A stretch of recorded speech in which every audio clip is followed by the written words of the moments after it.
जय हिंद दोस्तों, कैसे हैं आप सब। आशा करता हूँ मस्त और स्वस्थ होंगे और अपनी भी पढ़ाई भी अच्छे से कर रहे होंगे। तो दोस्तों, जैसे कि इस वीडियो में बात करेंगे कि मैथ में अच्छा स्कोर कैसे करें। मैंने मैथ को कैसे इम्प्रूव किया था, मेरा स्कोर 3-4 क्वेश्चन सही जाता था मैथ में, मैंने कैसे 20 में 20 लाया और क्या स्ट्रेटजी रही मेरी, और मैं कैसे पढ़ाई करता था, कितने घंटे पढ़ाई करता था, सब इस वीडियो में बताऊँगा। तो आप लोग, अगर आपका भी मैथ का पोर्शन थोड़ा सा वीक है ना, तो इस वीडियो को ज़रूर देखना। आपका फुल में फुल मार्क्स लाने की गारंटी है। अगर आपने मेहनत मेरे हिसाब से कर लिया ना, कि जैसे मैंने की थी, अगर मेरे मुताबिक आप लोग चलें, अगर स्ट्रेटजी अच्छे से बनाई, तो आप लोगों को ज़रूर बेनिफिट होगा। आपका स्कोर इतना अच्छा हो जाएगा कि आपने सोचा भी नहीं होगा। सिर्फ आपको 2-3 महीने, बस ज़्यादा से ज़्यादा 2-3 महीने आपको मेरी बातों को फॉलो करना है, ठीक है। तो अगर वीडियो को पे क्लिक कर दिए हैं तो आप लोग पूरा देखिए, तभी आप लोगों को बेनिफिट होगा। नहीं, आप लोग आते हैं, थोड़ा सा क्लिक करते हैं और देखते हैं कि क्या बोल रहा है, फिर थोड़ा सा सुन के चले जाते हैं। इससे आपका कुछ होने वाला नहीं है, सिर्फ थोड़ा सा टाइम वेस्ट होगा। इतना टाइमिंग, अगर आप लोग एक वीडियो को अगर शुरुआत में थोड़ा देखते हैं, अगर वो वीडियो अगर आपने देखी तो उसको पूरा देखिए, क्योंकि अगर आपने क्लिक किया तो आपका थोड़ा सा भी उसमें वो होगा कि हाँ, मुझसे इससे थोड़ा सा बेनिफिट हो सकता है।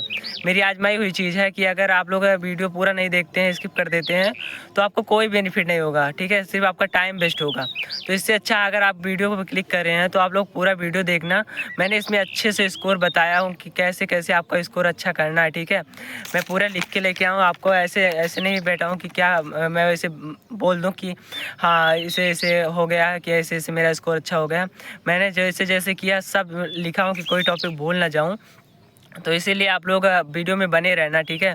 तो चलिए वीडियो को शुरू करते हैं, ठीक है। तो सबसे पहले बात करते हैं कि मैथ को कैसे पढ़ना है, ठीक है।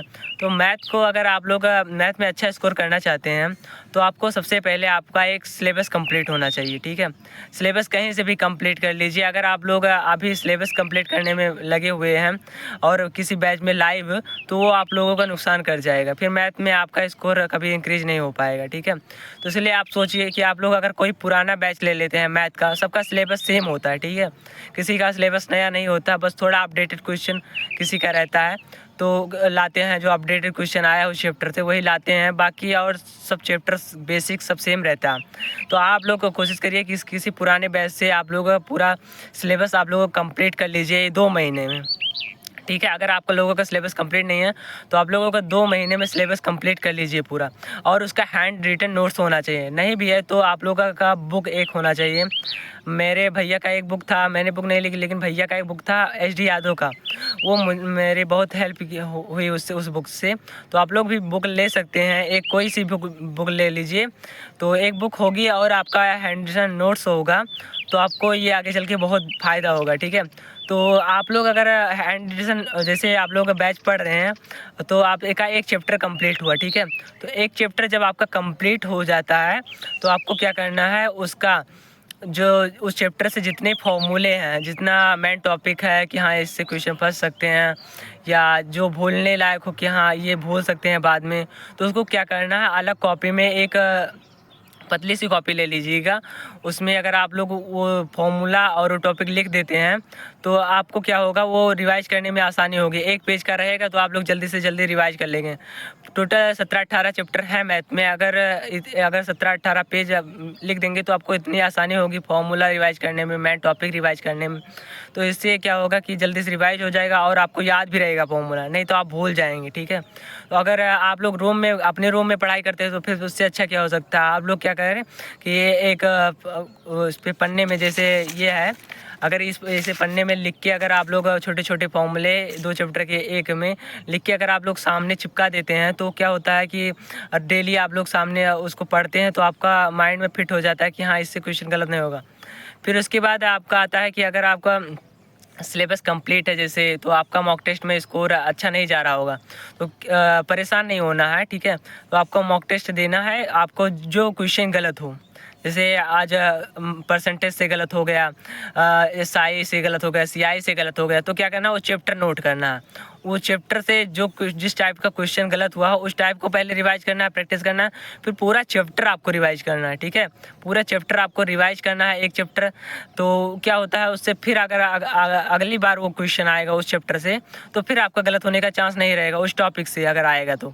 ठीक है, तो ऐसे ऐसे करना है। अगर आपका एक टॉपिक में से क्वेश्चन गलत हुआ तो उस टॉपिक को नोट करना है पहले, फिर उस टॉपिक पे प्रैक्टिस करनी है, फिर आपको न्यू मॉक टेस्ट लगाना है।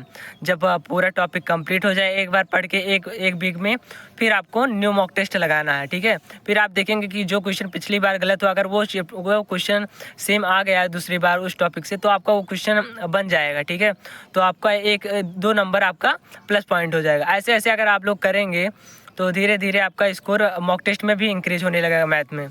और तीसरी बात, मेरा स्कोर अभी मैथ में 3-4 क्वेश्चन सही जाता था। फिर मैंने क्या किया, एक यूट्यूब पे राहुल सर SSC GD का प्रैक्टिस सेट चला रहे थे, फिर मैंने उस प्रैक्टिस सेट को ज्वाइन किया और राहुल सर अच्छा पढ़ा रहे थे। तो जो चैप्टर पहले तो पढ़ा रहे थे तो पहले मेरे कुछ समझ में नहीं आ रहा था, सब ऊपर से जा रहा था। पूरा प्रैक्टिस सेट देख लेता था, एक भी क्वेश्चन पल्ले ही नहीं पड़ता था, सब ऊपर से जा रहा था।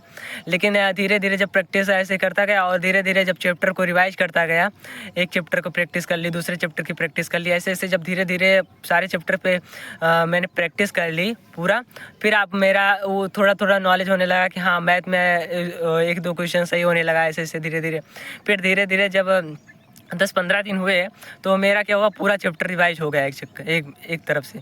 तो जब चैप्टर रिवाइज हो गया तो मुझे लगा हाँ अब थोड़ा सा इंक्रीज हो रहा है मेरा स्कोर।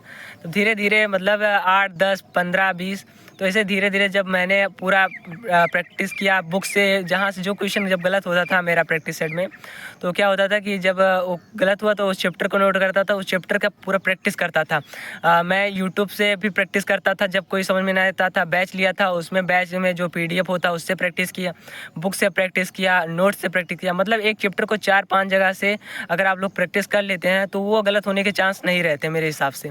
ठीक है, तो अगर आप लोग अगर मैथ में अच्छा स्कोर करना चाहते हैं तो आपको प्रैक्टिस अच्छे से करनी होगी। जितने प्रैक्टिस अगर आप लोग मैथ में अगर कर लेंगे तो वो आप लोगों का क्वेश्चन उतना ही बनता चला जाएगा। ठीक है, मेन बात है कि अगर आप लोग मैथ में इसलिए मिस्टेक हो रहा है, जैसे मैथ में कोई क्वेश्चन जैसे आ रहा है वो क्वेश्चन भी आप लोगों को गलत हो रहा है, तो वो सिर्फ चैप्टर को रिवाइज करना, वो आपको आ रहा है। ठीक है, उस चैप्टर को आपको रिवाइज करना है, बाकी कुछ नहीं, और प्रैक्टिस कर लेनी है कि हाँ फिर से गलत ना हो वो क्वेश्चन। ठीक है, ऐसे ऐसे अगर करेंगे तो इसलिए मिस्टेक नहीं होगा। जब तो हार्ड क्वेश्चन जब बचेगा तो आपको हार्ड क्वेश्चन पे फिर मेहनत करनी होगी। ठीक है, और उसको ढूंढ के कहीं से भी ढूंढ के प्रैक्टिस करनी होगी। और आप लोगों का एक सजेशन है कि आप लोग यूट्यूब पे एक किसी का भी प्रैक्टिस सेट लेते रहिए, क्योंकि अगर प्रैक्टिस सेट लेंगे तो उसमें अपडेटेड क्वेश्चन रहेगा, और अपडेटेड क्वेश्चन रहेगा तो उसका आपको रिवाइज होता रहेगा और उसका नॉलेज होता रहेगा और आपका प्रैक्टिस भी बना रहेगा। तो अगर अगली बार पेपर में पूछ लिया तो आप लोग कर जाएंगे। नहीं तो अगर प्रैक्टिस सेट नहीं लेंगे यूट्यूब की, और आप लोगों से सजेशन है कि आप लोग कोई पुराना ही बैच ले लीजिए। अभी अगर बहुत लोग कह रहे हैं कि दीवान जी बैच RWA का बहुत स्लो चल रहा है, तो अगर उस बैच के चक्कर में आप लोग रहेंगे 4-5 महीने, अगर पेपर को है अगर उस बैच के चक्कर में रहेंगे तो आपका फिर सिलेबस कंप्लीट ही नहीं होगा, पेपर आ जाएगा, फिर आपको हड़बड़ी हो जाएगी, फिर आप लोगों का सिलेक्शन होना बिल्कुल भी नहीं तय, सिलेक्शन नहीं होगा। ठीक है, मैं कह रहा हूँ कि ये दिक्कत हो जाएगा फिर आप लोगों को, क्योंकि प्रैक्टिस नहीं कर पाएंगे ना, तो सिलेबस से कुछ नहीं होता। ठीक है, सिलेबस अगर कंप्लीट है, अगर प्रैक्टिस नहीं किया है तो कुछ भी नहीं होगा। मेरा सिलेबस जब कंप्लीट था तो बेसिक तैयार था, लेकिन क्या मतलब है क्वेश्चन ही नहीं सॉल्व कर पा रहा था बिना प्रैक्टिस के, एक भी क्वेश्चन बन ही नहीं रहा था, आता हुआ क्वेश्चन गलत हो जाता था। तो मतलब क्वेश्चन जब बनेगा ही नहीं तो क्या फ़ायदा है कि अगर आप लोग सिलेबस ही जब पेपर आ जाएगा सिलेबस ही नहीं कंप्लीट रहेगा तो आप क्या कर सकते हैं। उससे अच्छा तो आप लोग विनायक बैच ले लीजिए, RWA का ले लीजिए, या कोई सा बैच ले लीजिए पुराना जो कंप्लीट हो। ठीक है, उससे क्या होगा कि आप लोग 2-2, 3-3 लेक्चर अगर देख लेंगे एक सब्जेक्ट का तो सबसे पहले आपका सिलेबस कंप्लीट हो जाएगा, नोट्स भी हो जाएगा आप लोगों का। तो आप लोगों का जब नोट्स और सिलेबस जब कंप्लीट हो जाएगा तो आपको सिर्फ प्रैक्टिस करनी रहेगी। मॉक टेस्ट देंगे, प्रैक्टिस करेंगे, प्रैक्टिस सेट लेंगे, एक ऑफलाइन ले लेंगे और एक ऑनलाइन मतलब कि प्रैक्टिस सेट यूट्यूब से करेंगे। तो जो क्वेश्चन गलत होगा उसका रिवाइज कर लेंगे, प्रैक्टिस कर लेंगे यूट्यूब से, कहीं से भी मतलब नोट्स अगर बना रहेगा। ठीक है, तो इससे यही मैं राय देना चाहूँगा कि अगर आप लोग उसे दीवान जी बैच में पढ़ जाएंगे तो आपका सिलेबस नहीं कंप्लीट होगा, क्योंकि बहुत स्लो पढ़ाते हैं RWA वाले। ठीक है, पढ़ाते हैं अच्छा है, कंटेंट अच्छा देते हैं, बस थोड़ा स्लो पढ़ाते हैं। अगर आप लोग लाइव जुड़े हैं, अगर और कुछ कर नहीं रहे हैं, अगर उसी के भरोसे बैठे हुए हैं, खुद से प्रैक्टिस नहीं कर रहे हैं बुक से, तो फिर अच्छी बात नहीं है, फिर आपका दिक्कत हो जाएगा लास्ट में, ठीक है। फिर आप लोग पछताएंगे कि काश उस टाइम मैंने सिलेबस कंप्लीट कर ली होती किसी से पुराने बैच से, क्योंकि सिलेबस सबका सेम रहता है। अपडेटेड क्वेश्चन आपको यूट्यूब प्रैक्टिस सेट में मिल जाएंगे, तो आपका कोई दिक्कत नहीं रहेगा, ठीक है। तो इसलिए मैं कह रहा हूँ कि पुराना कोई बैच ले लीजिए आप लोग अगर हो तो, ठीक है। तो उससे अच्छा रहेगा कि आप लोगों का सिलेबस भी कंप्लीट हो जाएगा और प्रैक्टिस भी टाइम से हो जाएगा। सोच लीजिए अगर 2 महीने में अगर 2-2 लेक्चर देखेंगे तो 2-3 महीने में आपका सिलेबस कंप्लीट हो जाएगा। अगर सिलेबस कंप्लीट हो गया तो आपको क्या करना है, सिर्फ प्रैक्टिस करना है, ठीक है। तो इसीलिए मैं कह रहा हूँ कि मैंने भी 2-2 3-3 लेक्चर देखे हैं एक सब्जेक्ट के। जीएस को स्किप कर दिया था क्योंकि जीएस वैसे भी किसी के भरोसा नहीं कि आता है या नहीं आता है, तो 3 सब्जेक्ट पे ज़्यादा फोकस करा मैंने। मैथ हो गया, हिंदी हो गया और रीजनिंग और मैथ तो थोड़ी प्रैक्टिस करके और मतलब उसमें भी मतलब काफ़ी मेहनत किया मैंने रीजनिंग मैथ में, क्योंकि शुरुआत में कुछ भी अच्छा नहीं होता है, ठीक है। आप लोग समझते होंगे, अगर पढ़ाई करते हैं तो आप लोग समझते होंगे कि शुरुआत में कुछ अच्छा नहीं है, तो प्रैक्टिस उसमें भी की है। जब उसमें अच्छा हो गया तो मेरा एक बिग पोर्शन था मैथ का, तो मैथ का मैंने ऐसे ही प्रैक्टिस किया और पूरा मेरा रूम मैथ से ही भरा था। क्या बताऊँ, जो कभी फ़ोटो देखी होगी मेरे अगर रूम की, तो आप लोगों को पता होगा कि जो चिपकाया था मैंने दीवार पे, तो मैथ का फॉर्मूला हो गया, सीआई का वो जो चार्ट हो गया, तो ऐसे ऐसे सभी चैप्टर का मैंने हो गया, एलसीएम एचसीएफ सब जितना चैप्टर होता है सभी चैप्टर का मैंने फॉर्मूला लिख के वहाँ पे चिपकाया हुआ था, ठीक है। तभी मेरा भी स्कोर एकदम से थोड़ा सा भी नहीं था मैथ में, कह रहा हूँ मैं वीक था एकदम से, तो इसीलिए ऐसे ही मेरा स्कोर अच्छा इंक्रीज हुआ, ठीक है।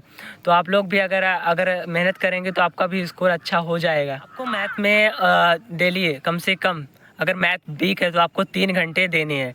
1 घंटे अगर आपको यूट्यूब प्रैक्टिस सेट हो गया, ठीक है, 1 घंटे यूट्यूब प्रैक्टिस सेट हो गया। अगर कोई चैप्टर वीक हो उसका 1 घंटा हो गया, और 1 घंटा प्रैक्टिस, अगर 1 घंटा प्रैक्टिस करते हैं जो चैप्टर गलत हुआ, तो आपको 3 घंटे अगर देंगे मैथ को, तो आपका मैथ में स्कोर एकदम हाई लेवल का हो जाएगा, ठीक है।